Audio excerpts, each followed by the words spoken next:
सास के बेमतलब ताने। अरे सास हो और ताने ना दे, ऐसा कहाँ हो सकता है। लेकिन क्या हो जब सास जरूरत से ज्यादा ही ताने देने लगे तो। सुन बहू, आज घर में कुछ खास मेहमान आने वाले हैं, तो लंच पर ये सब बना देना। ये पकड़ लिस्ट, और कुछ भी कम ज्यादा नहीं होना चाहिए। वैसे तेरे बारे में जानती हूँ मैं, मेरे टाइम पर तो हमें बताने वाला भी कोई नहीं था। माँ जी कितने लोग आ रहे हैं ये तो लिखा नहीं है। खाना बच जाए तो दिक्कत, कम पड़ जाए तब तो दिक्कत ही दिक्कत है ना। क्यों? अरे सवाल पर सवाल ही करती रहती है, ये ठीक नहीं है। मेरे टाइम पे तो मजाल है कि हमारे मुंह से चू भी निकले। वो क्या है ना माँ जी, मैं खाना उसी हिसाब से बनाने का सोच रही हूँ। कहीं खाना कम ज्यादा बन गया तो आप तो मुझे पाताल में ही डाल देंगी ना। मेरे टाइम पे तो हम इतना बोलना क्या सोच भी नहीं सकते थे कि सास को कैसे ताने दे। अरे अरे रे माँ जी, कहाँ ताने दे रही हूँ। पर माँ जी इतना सारा खाना मैं अकेले कैसे बनाऊंगी। कोई हेल्प, कोई हेल्प। कितनी बड़ी बात बोल गई बहू। कोई हेल्प ना जी ना, वो भी सास। सास तो सिर्फ ताने देती है, ताने। हेल्प? हमारे टाइम में सास को ये शब्द बोल दो तो भूचाल आ जाता था। बाकी मैं तो अपने सास की लाडली बन गई थी, पर तू तो बहू की बहू ही रहेगी। क्यों नहीं बना पाएगी? अरे अभी तो बनाना शुरू किया नहीं और पहले ही सोच लिया नहीं बना पाऊंगी। आजकल की तुम जैसी बहुओं के ये बहाने होते हैं कि कैसे नहीं बन पाएगा। अरे मैंने भी अपने टाइम पे बनाया था, अरे बल्कि इससे भी ज्यादा खाना बनाया था, तो तुझसे क्यों नहीं होगा? हैं? सब होगा जा। माँ जी मैं बना तो लूंगी, मैं बस इतना बोल रही हूँ कि अगर आप थोड़ी मेरी मदद कर देती तो। अरे अरे अरे, शर्म नहीं आती तुम्हें अपनी सास से मदद मांगते हुए? हमने अपने टाइम पर कभी अपनी सास से ऐसा नहीं बोला। सच में आजकल की लड़कियां तो बहुत ही छुई मुई सी होती हैं। जरा सा काम देखा नहीं कि बस पहले मदद मांगने दौड़ने लगती है। अरे अब ये सब बहाने नहीं चलेंगे। हाँ, जा जाकर खाना बना। हमारे टाइम पर हम ये करते थे, हमारे टाइम पर हम वो करते थे। हाय रे ताने। फिर शाम को। अरे बहू कहाँ चले गए? मुझे ये सामान पकड़ा जरा। हमारे टाइम पर मजाल है कि हम सास के साथ खड़े ना हो। हाय रे क्या करूं। बस कोमल तैयार हो जा ताने खाने के लिए। काश इस औरत के समय में मैं होती तो देखती ये क्या क्या करती थी अपने टाइम पर। माँ जी यही हूँ, बस चिंटू को पढ़ाना था। अरे हमने भी बच्चे पढ़ाए हैं हमारे टाइम पर, चिंटू को बाद में पढ़ाना। जा पहले वो कर जो कहा है। बहू बेचारी क्या करती, बच्चे को छोड़कर लग जाती है सास के साथ। हमारे टाइम पर ना, फिर तो सास बोली जा रही थी और बहू सुनी जा रही थी। अगले रोज। क्या हो गया चिंटू, क्यों रो रहा है? माँ कल कितना कहा था आपसे कि पढ़ा दो, लेकिन आपको तो मेरी पढ़ाई की कोई वैल्यू ही नहीं है। देखिए कितने कम नंबर आए। अरे कोई बात नहीं बेटा, फेल तो नहीं है ना। वाह बहू वाह, मेरे टाइम पर तो हमारे बच्चे के कम नंबर फेल ही कहलाते थे। ना पढ़ाती हो ना घर का काम करती हो। हमारे टाइम पर तो। सास की इस बात पर इस बार बहू का पारा हाई हो जाता है।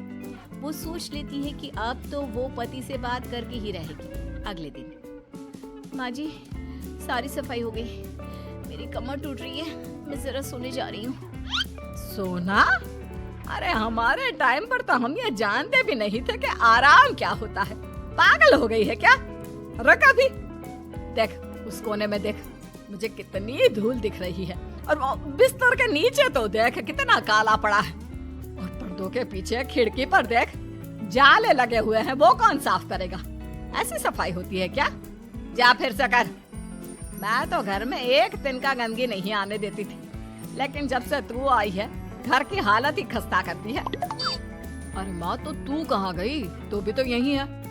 वैसे माँ मैंने कभी तुझे सफाई करते नहीं देखा। जब से ये आई है न जाने आप में कौन सा सफाई का कीड़ा चला गया है।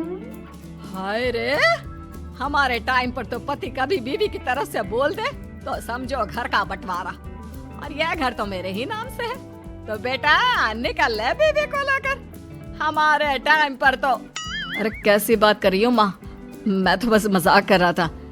इतनी कम सैलरी में मैं कहाँ अलग रह सकता हूँ। माँ जी प्लीज, मैंने अभी पूरा घर साफ किया है और इन जालों को झाड़ूंगी तो फिर से पूरी गंदगी हो जाएगी। फिर से सारे घर के झाड़ू। ना माँ जी ना। हमारे टाइम पर तो मैं दिन में 10 बार झाड़ू लगाती थी, हमने नहीं किया है क्या? मायके से कोई तो संस्कार लेकर आई होगी ना तू बहू, क्या कुछ भी नहीं। तभी पति आ जाता है। बहू पति की तरफ देखती है कि शायद वो उसे उसकी माँ के प्रकोप से बचा सके, लेकिन नहीं, उल्टा उस दिन की माँ की डांट के बाद से तो पति के तेवर ही बदल जाते हैं। देखो माँ जो करती है करती रहो, माँ बड़ी है, जो कहती है सही तो कहती है। बस पति का ये कहना और बहू का पारा 7वें आसमान में। एक इनके भरोसे मैं सब सह रही थी, लेकिन आज तो इन्होंने मेरा ही साथ छोड़ दिया माँ के लिए। अब तो इन लोगों को सबक सिखाना ही होगा। फिर एक दिन, बहू ये कौन है और तुम्हारे साथ क्या कर रहा है? और ये हाथ, अरे हाथ छोड़ मेरी बहू का। कौन हो तुम? माँ जी वो कोई नहीं माँ जी, माफ कर दीजिए। बहू घबराने का नाटक करती है। अरे क्यों डर रही हो तुम? मैं हूँ ना तुम्हारे साथ। आंटी जी, मैं इसका बॉयफ्रेंड हूँ और मैं इससे मिलना आया हूँ। कोई समस्या? बोलिए। बोलेंगी क्या? यही कि इनकी टाइम पर तो इन्होंने न जाने कितने ही बॉयफ्रेंड बना बना कर छोड़ दिए हैं। क्यों माँ जी, यही कहने जा रही थी ना आप? अब क्या था, सास की बोलती बन। कैसे कहे कि उनकी टाइम पर। बहू ये सब ठीक नहीं है। मेरे टाइम पर। हाँ हाँ आंटी जी, क्या आपके टाइम पर क्या? जरा हमें भी बताइए ना। अरे हमारे टाइम पर बॉयफ्रेंड कुछ नहीं होता था। सास की आंखों की शर्म होती थी। अरे पति के अलावा किसी और से बात भी नहीं करते थे हम लोग। ये क्या चल रहा है बहू? चल क्या रहा है आंटी? ये तो परेशान है आपके घर में आकर। आप हर बात पर इसे सुनाती रहती है, ताने माने। अब इससे बर्दाश्त नहीं होते तो मैंने सोचा क्यों ना मैं इसे अपने ही घर ले जाऊं, कम से कम आराम से तो रहेगी। वाह रे, हमारे वक्त में तो ऐसा नहीं होता था कि सास के ताने बर्दाश्त नहीं तो किसी और के साथ चली जाओ। अब नहीं होता तो नहीं होता माँ जी। मैं भी तो कल को अपनी बहू को कुछ अपने वक्त की सुनाऊंगी ना, कि सास के ताने समझ में नहीं आ रहे थे अपने वक्त में, तो मैं अपने बॉयफ्रेंड के साथ चली गई। वाह, फिर तुम्हारी बहू को समझ में आएगा कि तुम कितनी मॉडर्न थी अपने वक्त में। अरे चुप, बिल्कुल चुप। क्या बकवास कर रहे हो तुम दोनों? तो क्या करे, पति को तो अपने घर की लालच दे रखी है, वो तो मेरे लिए बोलते नहीं, तो किसी के पास तो मैं रहूं ना शांति से। तभी पति आ जाता है। नहीं, दूसरा घर तो मैं ले सकता हूँ, लेकिन दूसरी बीवी नहीं। माँ वो कितने ताने सहेगी? मुझे मेरी गलती का एहसास हो गया है। चलो हम कहीं और रहेंगे। अरे नहीं, हमारे जमाने में। फिर माँ जी? मतलब मैं कैसे रहूंगी तुम लोगों के बिना? बहू मुझे माफ कर दे। ओके, कर दिया माफ। अच्छा ये तो बताओ कि ये लड़का कौन है? मैं इसकी मौसी का बेटा हूँ, मिलने आया था। अच्छा दीदी, बाय। समधी की शादी।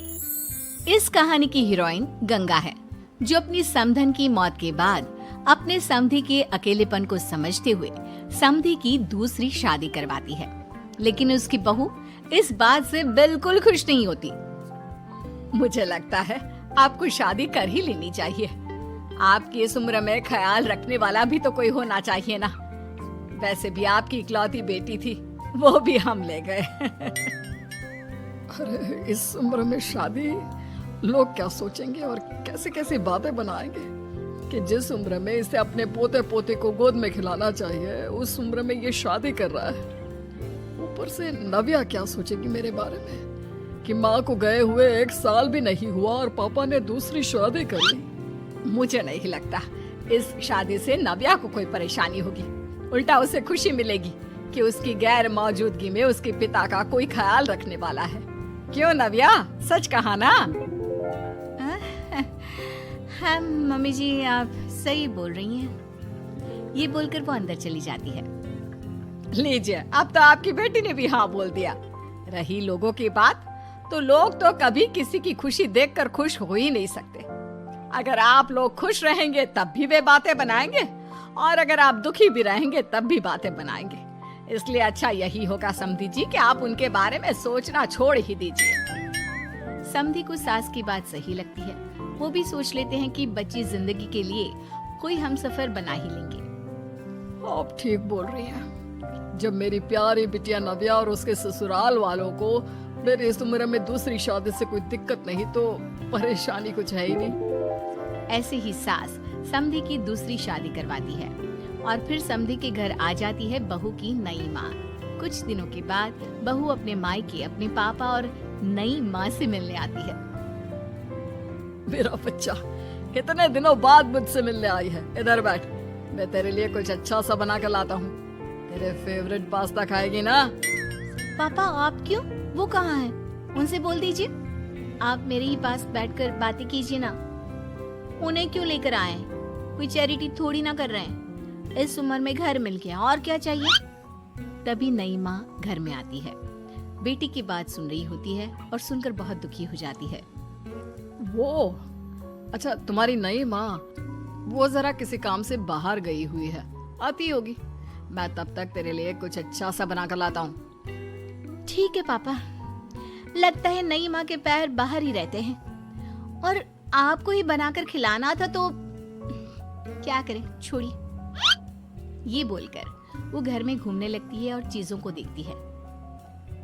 इनको घर में आए हुए थोड़े दिन नहीं हुए और ये घूमने भी जाने लगी है, वो भी पापा को घर में अकेला छोड़कर। आने दो, एक बार इनकी खबर लेती हूँ। वैसे घर को तो बड़ा सजा कर संवार कर रखा है। चलो, ये तो खूबी है, कम से कम पापा को साफ कर का शौक भी है। इतने में नई माँ घर में आती है। अरे नव्या बेटा, तुमने पहले बताया होता तो मैं जल्दी घर आ जाती। तुम्हें नहीं पता मुझे तुमसे कितनी सारी बातें करनी है। कैसी हो बेटी? बेटी? हाँ, वैसे अब तो मैं आपकी बेटी हो ही गई हूँ, ना चाहते हुए भी। खैर, आप गई कहाँ थी?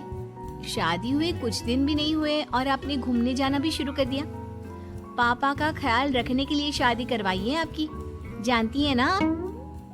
नव्या, ये तुम क्या बोल रही हो? मैं कहीं घूमने नहीं बल्कि एक दोस्त से मिलने गई थी। उसकी तबीयत थोड़ी ठीक नहीं, इसलिए वो क्या है ना, शादी के चलते उससे मिलना नहीं हो पाया, तो आज चली गई।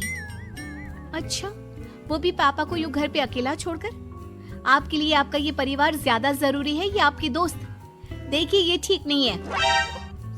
इतने में पिता आ जाते हैं। अच्छा, तुम आ गए। आओ, चलो तीनों मिलकर बैठ के खूब सारी बातें करते हैं। माँ कुछ नहीं कहती, चुपचाप अंदर चली जाती है। ऐसे ही बहू जब भी अपने मायके आती, अपनी नई माँ से ऐसे ही बात करती।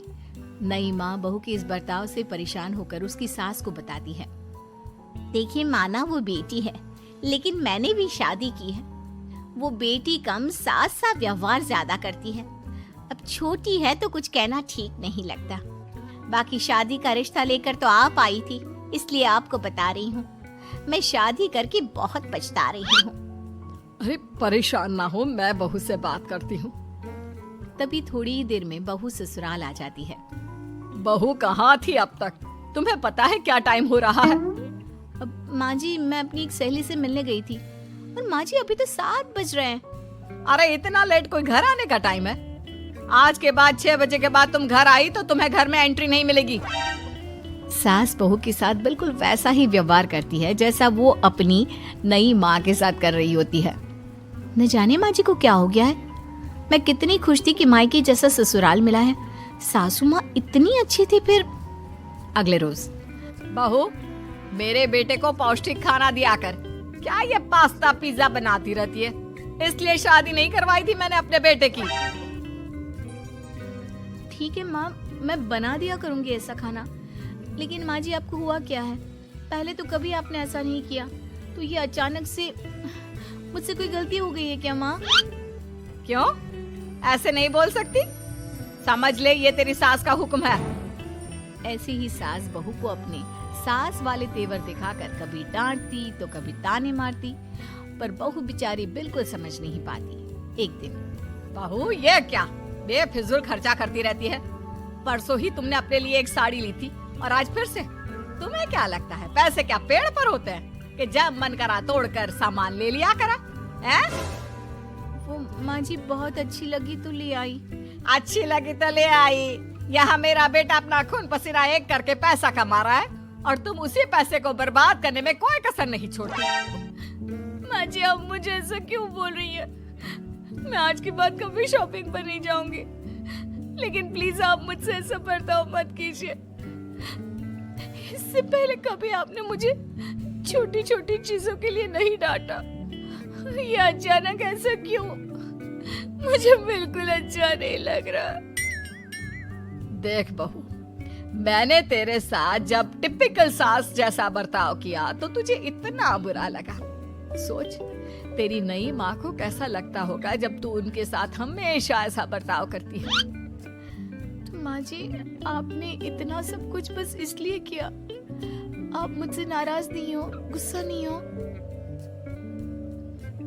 नहीं बहू, मैं तुझसे गुस्सा क्यों होंगी? मैं तो तुझे बस इतना समझाना चाहती हूँ कि अपनी नई माँ से सास जैसा बर्ताव करना बंद कर दे। उनको बिल्कुल अच्छा नहीं लगता। वो तेरे पास आना चाहती है, तुझे समझना चाहती है, वो सच में तेरी माँ बनना चाहती है। तो उनके साथ सास जैसा बर्ताव बंद कर और एक अच्छी बेटी बन। अब बहू को सास की बात समझ में आती है और वो बहू जैसा बर्ताव करती है।